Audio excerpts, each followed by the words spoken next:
Coucou les amis, coucou mes dreams, j'espère que vous allez très bien, j'espère que vous portez bien. Comme vous le savez, pour ceux qui ne savent pas, j'ai toujours cette habitude de vous appeler mes dreams. Je vous appelle les dreams parce que ceux qui rêvent sont ceux qui sont vivants. Ce sont les mots qui ne rêvent plus. Donc, tu es ma dream. Si tu t'appelles ma dream parce que tu rêves encore, tu appelles arriver pas aux petites choses, pas n'importe quoi, mais aux grandes choses. Alors, aujourd'hui, j'ai décidé je vais partager ma méditation avec nous. J'espère que nous allons bien, que nos familles se portent bien, que le business aussi se passe bien. Vous savez, de temps à autre, la Bible est mon repère dans le business, dans l'entrepreneuriat. Toutes les stratégies, la majorité des stratégies que je partage avec nous, moi je les prends toujours dans ce livre. Dans ce livre. C'est toujours ici dedans que je trouve mon inspiration, que je trouve ma nouvelle stratégie, que je trouve en fait c'est mon repère, si je peux le dire ainsi, c'est mon repère. Donc, pour ceux qui je ne décourage pas sur qui lit les livres et tout, mais soyez en sûr que ceux qui ont écrit ces livres aussi se réfèrent aussi dans la Bible. La Bible est la matière brute de l'entrepreneuriat, pour ceux qui ne savent pas, parce que Dieu qui a créé le ciel et la terre, il est le maître de l'entrepreneuriat. Il est le Dieu de l'entrepreneuriat. C'est lui, c'est-à-dire que le premier homme business dans l'univers, il est le premier à faire dans les affaires. Il est le premier à faire dans le business. Il est le premier à faire dans l'entrepreneuriat. Vous voyez? Donc, aujourd'hui, j'étais en train de me ressourcer dans le livre de la Genèse. La Genèse du chapitre 1, verset 7. Donc, comme aujourd'hui, dans cette vidéo, je parle en français, je vais... Alors, aujourd'hui, je suis dans le livre de la Genèse, chapitre 1 à partir du verset 7. Bon, aujourd'hui, comme aujourd'hui, je fais cette vidéo en français, je vais lire la version française parce que celle-ci, elle est en anglais. If you can see it, you understand, you realize it's in English. Donc, la version française dit ceci au verset 7. L'Éternel Dieu forma l'homme de la poussière de la terre. Il souffla dans ses narines un souffle de vie et l'homme devint un être vivant. Puis l'Éternel Dieu planta un jardin en Éden du côté de l'Orient où il y mit l'homme qu'il avait formé. L'Éternel Dieu fit pousser du sol des arbres de toute espèce agréables à avoir et de bons à manger.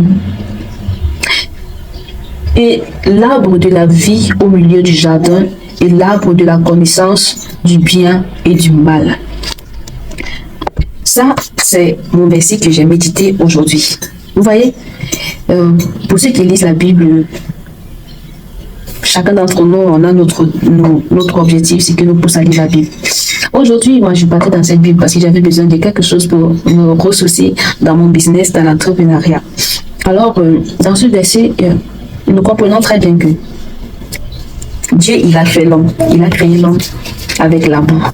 Et puis il a soufflé le souffle de vie en l'homme. Et puis l'homme devint un être vivant. Ça veut dire que quoi? Tout ce qui se trouvait en l'homme était vivant. Tout ce qui se trouvait en lui était vivant. C'est-à-dire tout ce qui ressort de lui automatiquement doit être ce qui est vivant. C'est-à-dire qu'il est là maintenant sur cette terre comme un transmetteur de vie. Tout ce qui touche, tout ce qui était mort, lorsque ces mains touchent, cela reprenne vie. Alors, moi je me demande ici, est-ce que mon business est vivant? Est-ce que ce dans quoi j'entreprends est vivant? Est-ce que je transmets la vie pendant que je partage? Alors, je me pose véritablement cette question. Est-ce que ce dans quoi j'entreprends est vivant? Est-ce que je transmets la vie dans mon business? Est-ce que je transmets la vie à mes dreams, à mes abonnés? Est-ce que je les transmets la vie?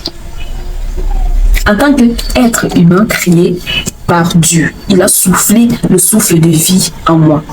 C'est-à-dire que et tout ce qui se trouve en moi a été créé par lui. Et puis lui, il a mis la vie dans tous mes organes, dans mon système. Il a mis la vie. Ça veut dire que si j'ai une pensée, cette pensée doit porter la vie. C'est la raison pour laquelle je dis toujours ceci.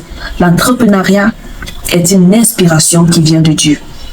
Mais parce que si ce n'est pas lui qui t'inspire, peut-être à créer une collection de vêtements, si ce n'est pas lui qui t'inspire à produire peut-être des fruits, des jus naturels, si cette idée vient de vous-même, vous n'allez pas du tout vous en sortir, ça ne va pas du tout porter des fruits, ça va mourir, chemin faisant, ça va mourir.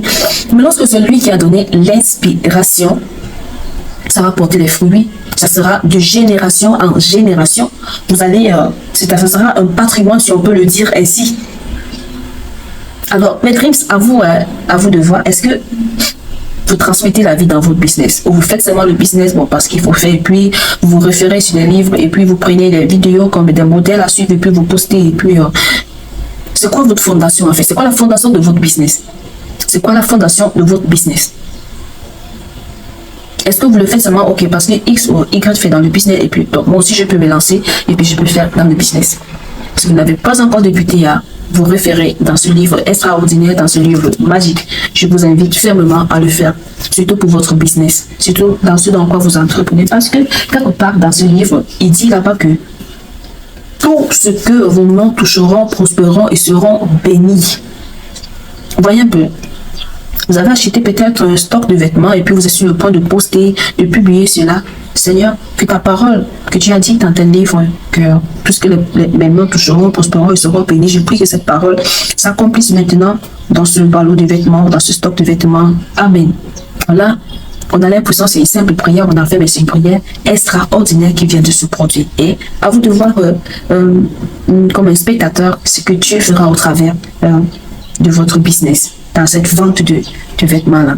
Cela n'exclut pas le fait de temps à autre peut-être de suivre peut-être ce que les autres font, ceux qui excellent dans le même domaine que vous. Cela n'exclut pas le fait de temps à autre peut-être payer des publicités et tout. Cela n'inclut pas, vous voyez un peu tout le marketing et tout ça là. Mais la Bible est la matière première du business, de l'entrepreneuriat. Alors, je ne sais pas si vous avez appris quelque chose, vous avez compris quelque chose.